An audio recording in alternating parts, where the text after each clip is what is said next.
Good afternoon, flosstube. This is Gem Stitch for my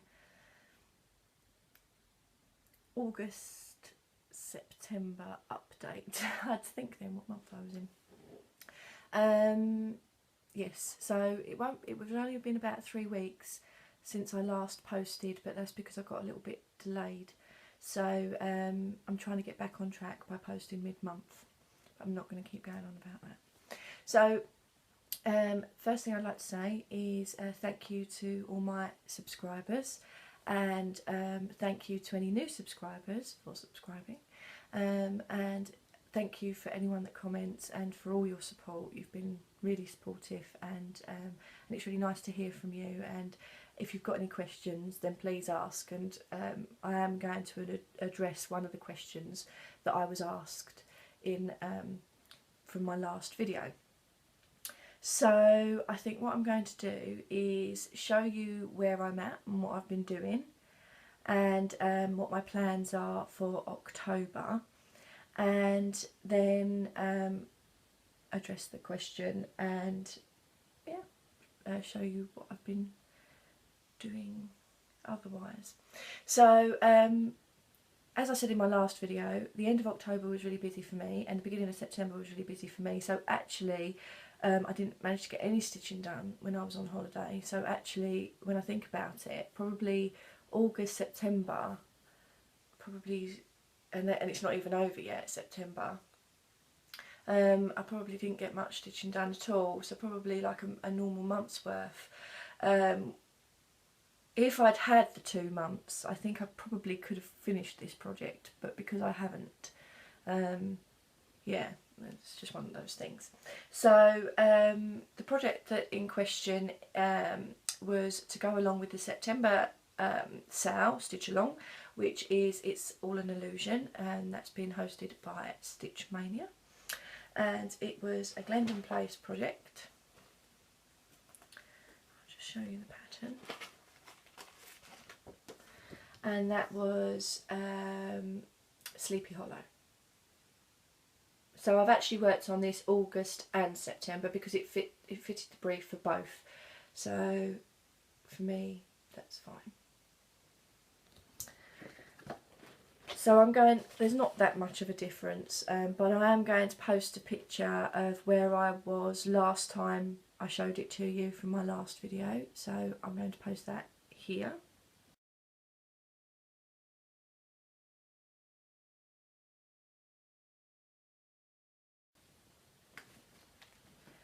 And this is where I've got up to. Obviously I will continue to work on this till October 1st, but this is where I'm up to now. So, and this has only been done over the last couple of days. I've managed to pick my stitching back up. I've completed the rest of the tree. Obviously the horse now has a muzzle and the top of his leg, and obviously the moon as well. This part here, sorry, this bit here is it will be the last sort of quarter to finish of the pattern of the picture inside. The rest is all border and obviously the wording underneath. So what I'm doing is working on, as you can see I've started that pumpkin, I'm working on the border, and I'd like to bring that down so that it's in line to at least where this bat is on this side, so that I can complete that last quarter, and then work my way down the border, so it makes it easier to make sure that they're matching up each time. So that, as I said, thinking about it, in the last couple of days I managed to finish sort of the 3rd quarter, and if I'd had 4 weeks that I've potentially lost of stitching, I probably could have finished this piece, but c'est la vie, you know, that's fine. It will just have to come back out next year, won't it, till it is completed. So just as a recap, although I do put all the information in the information box underneath, this is stitched on 28 cashel linen. It's a hand dye by Sparklies, and it's called Winter Skies, and it's also an opalescent, which I think actually the lighting in here does pick this up quite well. I've not made any changes other than the fact that it's all in DMC except the black, which is anchor black. And the one Karen Water Lily, which was meant to be for the moon, that is on the pattern, I swapped out for a glow-in-the-dark DMC thread. But all that information I will put below. So yeah. So I am pleased with my progress on this one, and it's not a race. I'm not worried about getting it finished. It's nice to have a finish, and this is my sort of second largest project, so at the moment, so it would be nice. It would have been nice to get it done, but it's not the end of the world. So that's where I'm at Glendon Place. The next October sale in Stitch Mania for 2016 is BAPs and Smalls, We Love Them All. And just in case you don't know what BAP stands for, that's Big Bum Project, but obviously not the bum bit. And yeah, so I've decided to obviously, my largest project, not necessarily in size but by the amount of stitching, and because it contains speciality stitches, is actually creation. So that I'd wrote it in to do in the October, which again I mentioned in my last video. So just to recap, I'm not going to show you obviously a before picture because it hasn't changed since the last video, but this is creation by Attempting Tangles. And as I explained in my last video, I did have a goal to be completed by the end of October. So hopefully I should be able to fulfil that goal, and that'll be good, and I feel like I've achieved what I wanted for that project. So I will show you it in the flesh. Again, although it hasn't changed since the last time you saw it, because it's not due to be worked on till the 1st of October. So, there it is.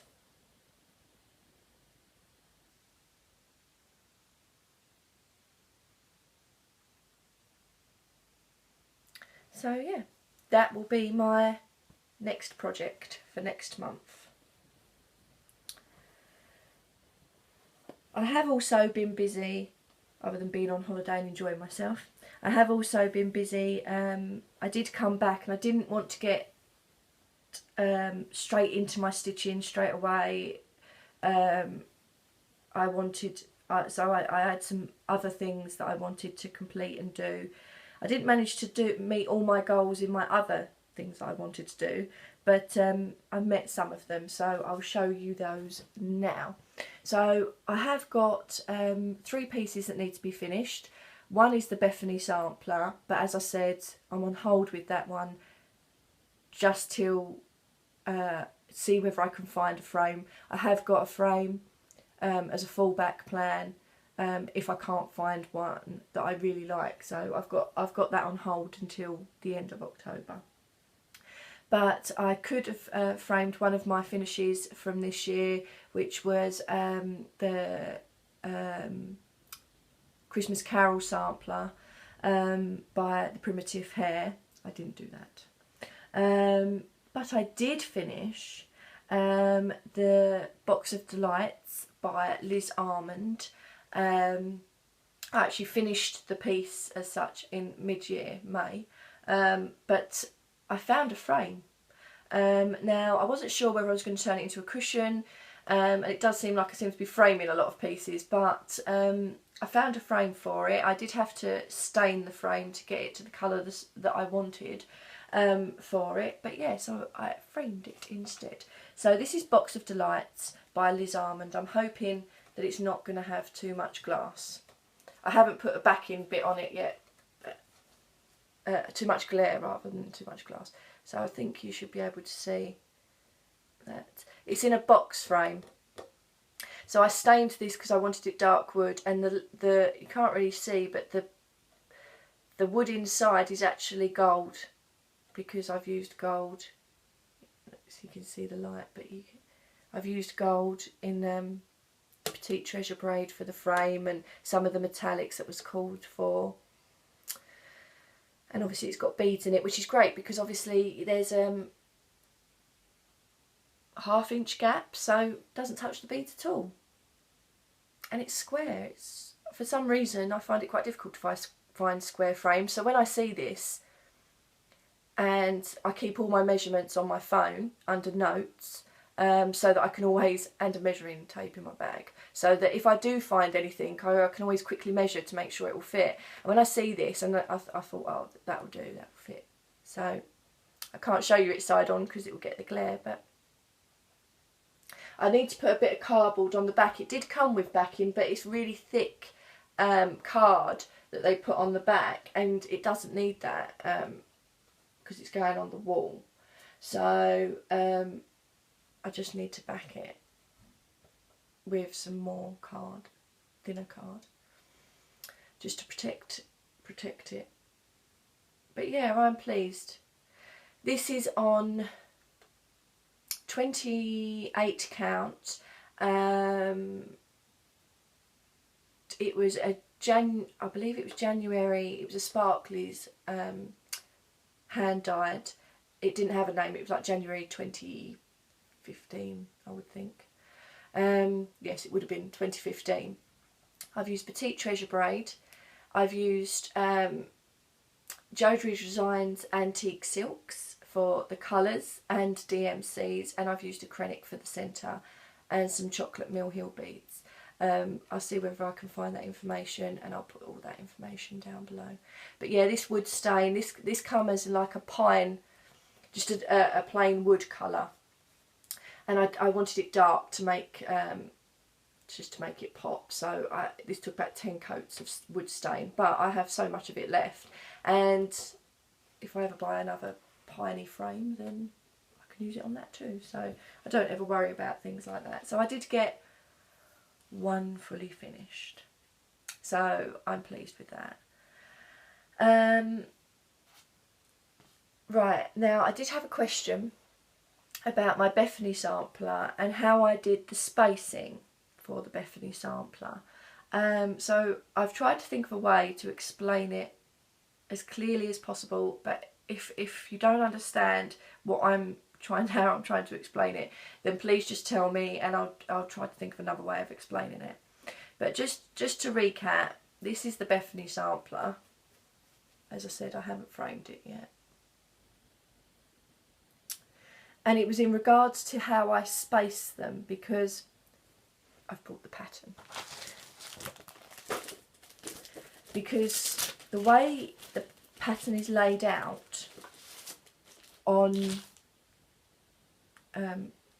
several pages, this is the whole pattern, so because obviously I can't show you the actual pattern, and the way the pattern is laid out is that it's on an A4 page, and you'll have 4 letters, so you'll have A, B, C, D, and then it will go like that. But as you can see, when you look at it, they're not in line with each other.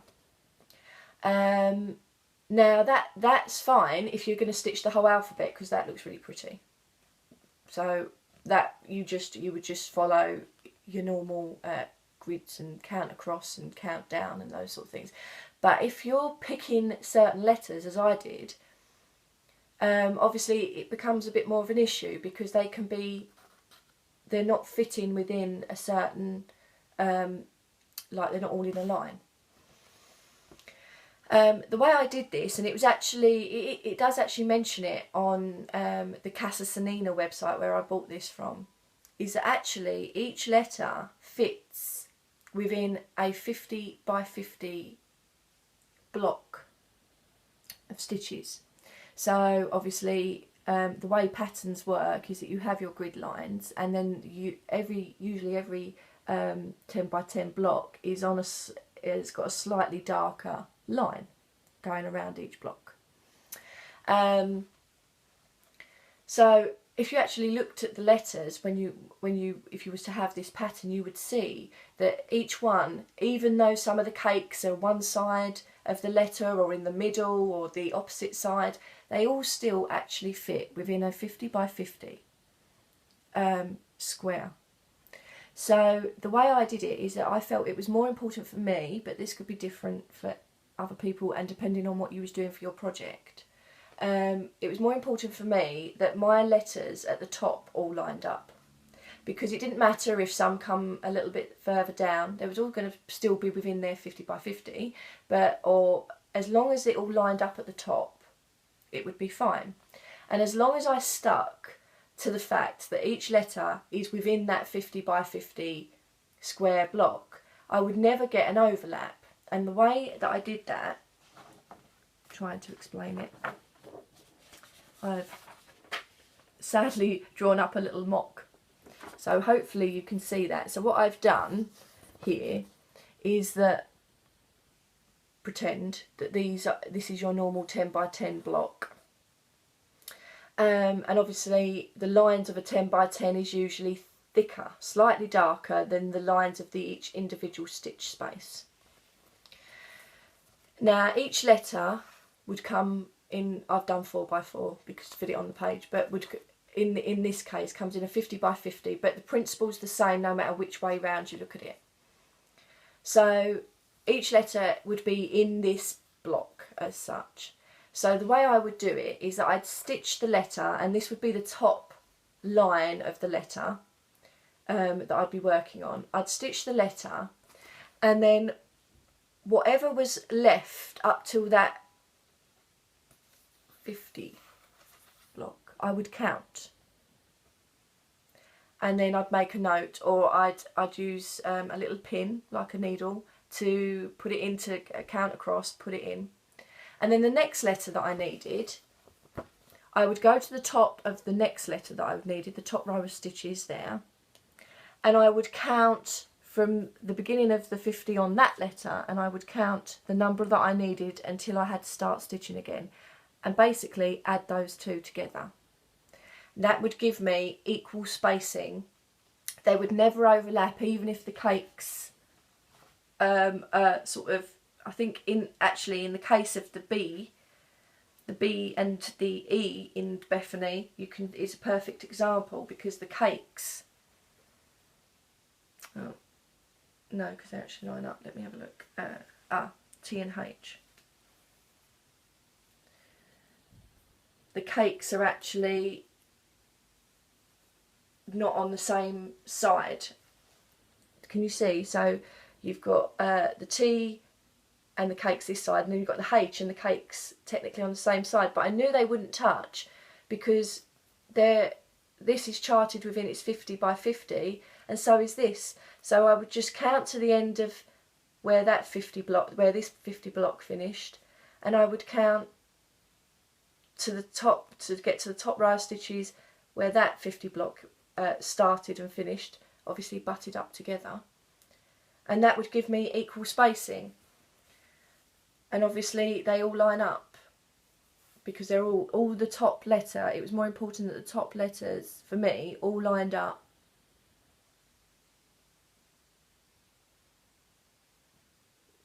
So that is basically how I did it. I'll go through it one more time because I know this isn't the best way to describe it, but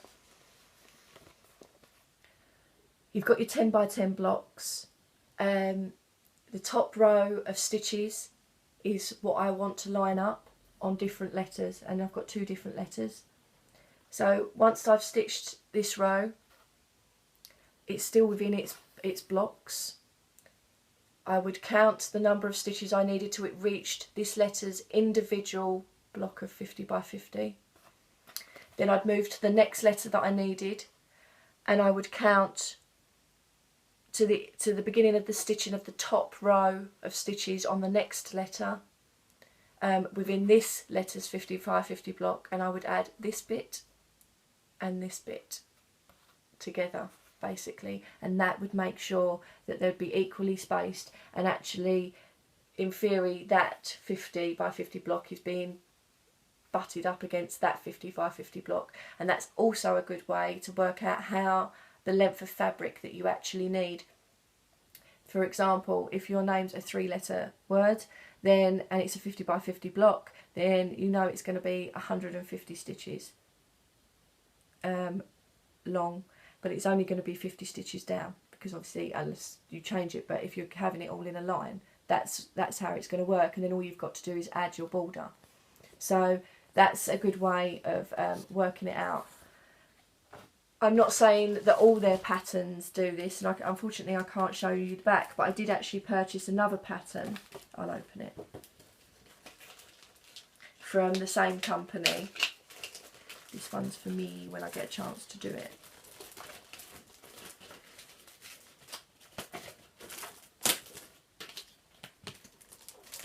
Sorry, Russell, I didn't think I was going to open it, but I think it'll be easier if I did.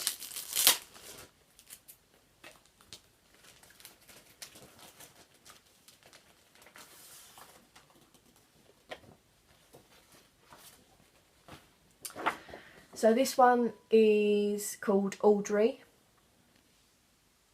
by the same company, ABC Audrey, and as you can see it's all stitchy buttons and spools and mannequins and things, extras that have been added, which is handy for cards and stuff like that.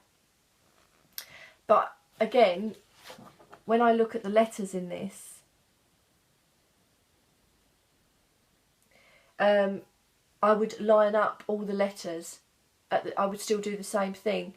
They're not all in a line, so I would make sure that the letters matched, and then, because it wouldn't, it depends on what you want, but it wouldn't bother me if, say, this lady was taller than this D that had more action going on downstairs, like in downwards. That, as long as the letters would be in line, for me that's more important. But for somebody else it might be more important that the bottom all lines up, or that the top all lines up. Regardless, it doesn't, to them it might not matter that their letters do that. It's part of the charm, and it's part of what you want from that project, and how you want to, what sort of pattern you're working with and what you're doing. So, but ironically again, a lot of the letters are 50 by 50 here too, so you know, it's worth playing around with and just seeing what you like and what you want from it. But this is a cool pattern. Eventually, I probably won't do it next year, possibly the year after. I'm thinking of maybe having stitching out craft room or something like that, and turning it into a wall hanging, because obviously it's got lots of little crafty bits on it. And I know I don't show haul very often. I like watching haul videos. I just don't show it. I just don't know why I don't. Probably because I don't necessarily buy that much, or if I do buy something, then it's thread, DMC thread, or which, to be fair, we've all seen. So, not that I have a problem with other people doing that at all, but yeah, it just doesn't bother me. But yeah, so that's Audrey ABC, and that's the Patisser. This is probably actually an easier pattern than that one, in the sense that all of these letters, I have checked them, all fit within a 50 by 50. Some of them might need a little bit of manoeuvring, but again, I just think that I'll just make sure that I line up the letters, and I know, and as long as they fit within a certain block, then I should be fine. But yeah, so that's how I did that. So I hope that answers your question, and I hope I haven't overcomplicated it. I'm not very good at explaining things sometimes, but that's how I did it. So yeah, that's how they're all evenly spaced as well. So even though sometimes the cakes, like in the case of the N and the Y, even here, they'll never touch because they both fit within their 50 by 50. So, square. And they're all spaced out that way evenly. But yeah, so it'll be interesting to see some of your products. I know some people have said that I've enabled them. Sorry about that. No, not. It'll be interesting to see, and yes, some of the issues are that it's okay if some of the names are smaller, but when you might be stitching a longer name, it becomes framing. It's almost certainly, for me, I've discovered can be an issue, and equally as well, it means that do you narrow down you change the count of the fabric, because obviously that will make it slightly smaller. But yeah, I mean, that's on a 32 count, that fabric, so I could have done it on a 36, but by which point, when I had to buy the fabric so that it would fit on there, it was much of a muchness. That wasn't going to fit on a fat quarter, so it made no difference. And I wanted it to be, I like working on 32, it's my favourite, and so that was that. I have made some more project bags. I'm still short of my what I've got planned for next year, so I'm still a few project bags short. But I'm using up a lot of my scrap fabric and things as well. So just to show you what I've been doing, I've made that one. So this is, again, I'll make reference to, this is, if you don't know, Vonna Pfeiffer's tutorial is what I used as such, but I made my own measurements to fit my own needs. So this isn't exactly the measurements that she gives, but the tutorial was pretty much exactly, pretty much. I mean, I think she does an envelope, as in this bit comes down, whereas I prefer the flap. It's just a personal thing.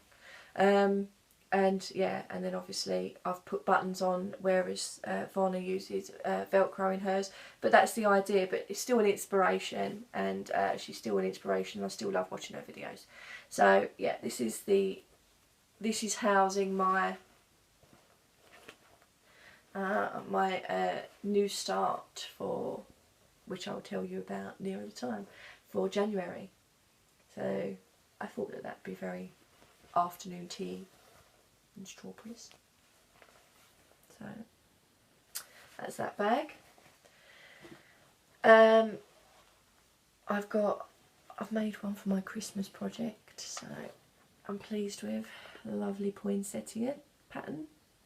Now, what I've actually struggled with is finding big buttons that I like. You can get some beautiful buttons, but they're not very big, and I like the big buttons. So what I've decided to do, this was actually a brooch that I got off of eBay, and it wasn't that expensive at all, and it's like a snowflake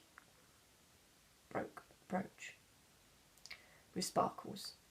And so I've used the brooch as a button. Didn't even have to sew it on. I've literally just put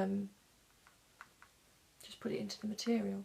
So I have actually made this tag a little bit too snug, but it does still work. But I would have ideally had a bit more room. But yeah, just put a bit of white and gold ribbon with the snowflake brooch. And I like this brooch idea. So I've actually ordered some more brooches, and I have brooches in my stash as well. So the next one that you'll see is one that I actually got from a charity shop as well. So, and yeah, and that's the inside of that fabric as well. So this is holding my new start, my last new start of the year, which will be in November, which will be a Christmas piece because it's November, December, because I finished the Primitive Hair Christmas Carol. I can get to start a new Christmas piece. But yeah, so that's my Christmas bag, and I made, this is a bit patchwork, this one, unfortunately, because I didn't have enough of the fabric, and that was a brooch that I picked up from a charity shop, and I just think they look so pretty. Actually, I prefer them to buttons as such, so I think I'm definitely going to be using brooches in the future for the bags left that I have to make. And that's just got like a pinky inside, and this is actually holding the bride, which will be coming out in my wine and whips next year. And it was a UFO when I started it this year, but it'll be coming out next year. So yeah, so I've been making project bags too, so I really enjoy making those, so thank you, Vonna, again. And yeah, I think that's it. Sorry guys, it's a bit of a short video. I was gonna, excuse me, I have taken pictures of my trip. Actually, a lot of the places that we went to, it was beautiful, lovely holiday, but a lot of the places that we went to, you couldn't take photos inside, which is fair enough, but they did have some beautiful tapestries, some needlework, so I will try, sorry if I can't, but I'll try and post some pictures, and I'll try and add a caption of where these pictures were taken. Some of them, again, where we could take pictures, you wasn't allowed to use flash, which protects the work, so I understand that. But yeah, so if I can, I'll try and insert pictures of any needleworks or any fabric, or particularly Kew Palace. Kew Gardens is my favourite, and Kew Palace sits in the grounds, and they've got you know, a nice, I just love that house. I don't know why, there's something about it, I just adore it. And they've got a nice bit in there where a lot of George III's daughters did needlework. That's what they did, and even down to the doll's house, big doll's house that they've got in there, even down to the bedding and the carpet and the rugs, they all hand stitched themselves. So yeah, so hopefully I'll be able to insert some pictures for you in there. But thank you so much for continuing to support me and my hobby emotionally. Thank you. And thank you to any new subscribers as well. My next post will be mid-October, hopefully. And then I probably won't post until very late November, because I don't post in December, so I try to leave it to the end of November, and then it will be New Year. It's just scary. But yeah, back on point. Thank you guys for continuing to watch, like and subscribe. I appreciate it all, and I appreciate your comments as well. And hopefully please take care of each other and yourselves, and I will see you next month. Thanks guys, bye.